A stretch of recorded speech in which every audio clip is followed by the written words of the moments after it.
Our top story, Donald Trump is beginning his second presidency by signing a raft of executive orders and revoking dozens of directives issued by his predecessor, Joe Biden.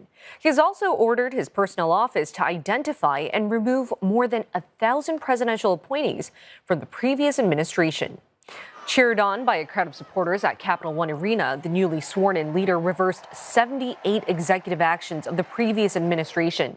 He also began his crackdown on immigration, withdrew the U.S. out of the Paris Climate Accords and the World Health Organization, as well as pardoned hundreds of people in the Capitol riots case.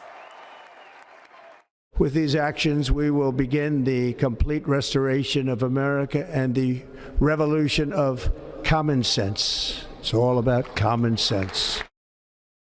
But notably, an explicit order on tariffs, especially on China, was not among them. Instead, Mr. Trump asked federal agencies to assess Beijing's compliance to deals signed during his first term back in 2020. He also later said duties on Mexico and Canada could be imposed by February 1st. And Benji Hyer has more on President Trump's first orders. Events tonight in Washington were dramatic, performative, a piece of theatre. But don't be fooled into thinking this was just for show. There will be substantive implications from the president's actions.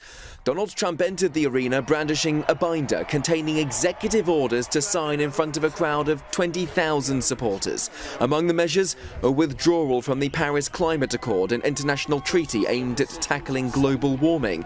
Another rescinding dozens of Biden administration policies, and more pertaining to the freedom of speech, gender diversity, and ending what the president calls the weaponization of government.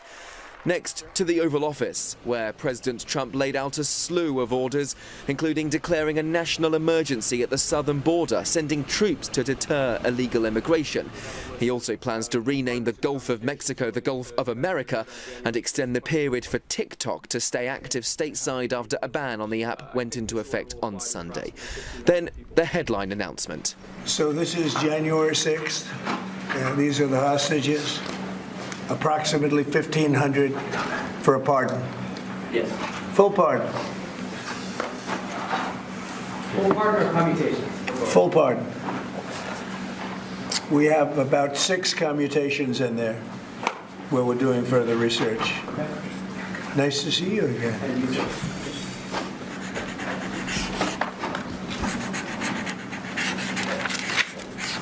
So this is a big one.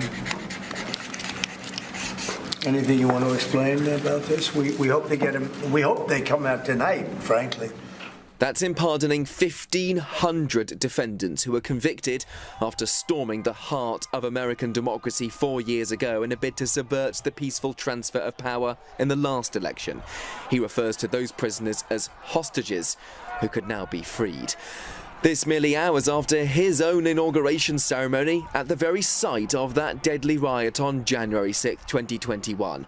Only this time, he won the election, and with that, a huge mandate to carry out his MAGA agenda. From this moment on, America's decline is over.